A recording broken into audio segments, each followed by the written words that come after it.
My name is Mohammed. I work at Sotech as a technical engineer. So I work directly with main contractors, I work with installers, and I work with architects. When I started Sotech, I was brought in as an engineer. However, I was doing a lot to do with 3D, digitization, and BIM.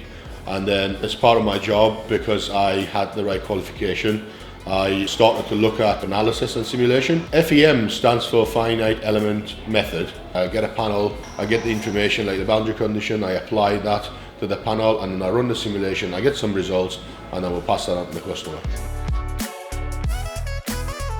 One of the main benefits is time and cost. When you run the simulation, you're saving a lot of time and a lot of cost, in compared to physical testing a product. So when you obviously physical testing it, you need to make it, manufacture it, take it out, put it on site, run the test, write down values, repeat it a few times and make sure you get it right. Whereas simulation, you're on the computer, you model it, you press run, and then as you're getting on with your other stuff during the day, you can just leave that simulation running and you have a look at it.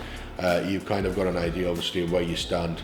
It's not as accurate as physical testing, because physical testing will give you the true answer to say, look, in a real world scenario, this is what will happen.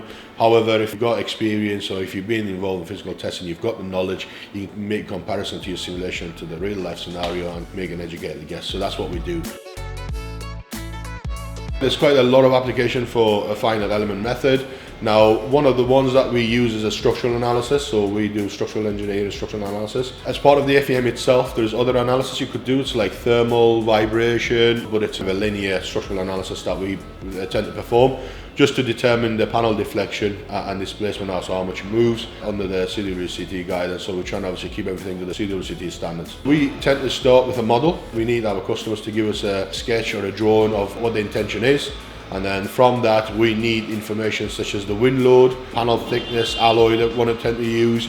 And then what we do is we model that up and then we run it in the simulation software, assigning the right boundary condition to the part.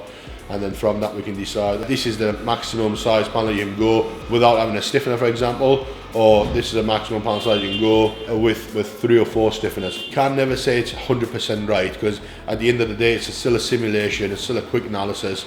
It just gives you a rough value, it's a guidance. However, I think it's down to experience and how knowledgeable the person that's looking at the results is, because you would have a feeling before you run your simulation what you would be expecting roughly. So it's not a definite answer to say, look, this is definitely this. It's just a guidance.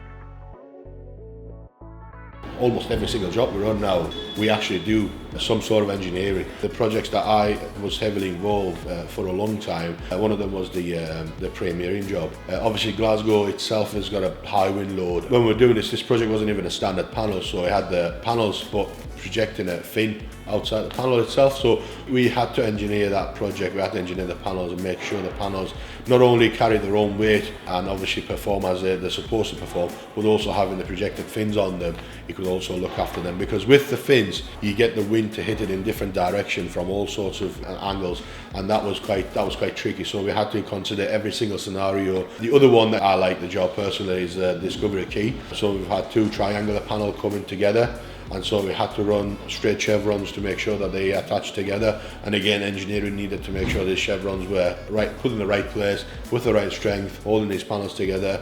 Again, it was something that we've offered our client, and we've looked into it, and I think we've done a good job. So again, that job's been done and dusted for some time now. I think the future is not just the analysis, but this entire digitization and construction. I think what would happen is everything's going to be 3D, and with that it will make things like simulation a lot easier, because that's what you need to simulate something.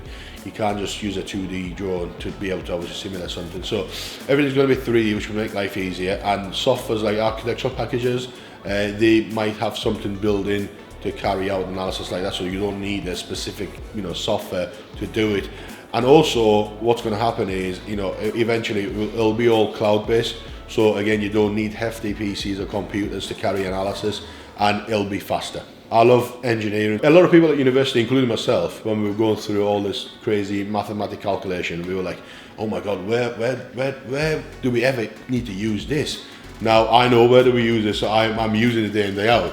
which is quite good. Not only obviously it's something that I love to do, but also it keeps my brain active. So I've got a little daughter now, she's 2-year-old. You know, Sotech's been great to support me. I don't think I could ever find a job and work for a company that would actually look after me this much. But yeah, Dee was great. She actually likes engineering, so we talk about numbers. She already knows the numbers. She goes 1, 2, 3. so I'm trying to teach her a bit of maths. You know, get them started early. So we'll see. Thank you very much for watching this video. If you like what you've seen, and if you want to talk to us about your next project, please feel free to get in touch. Our contact details are below. We would be happy to assist you as much as we can on any project that you have.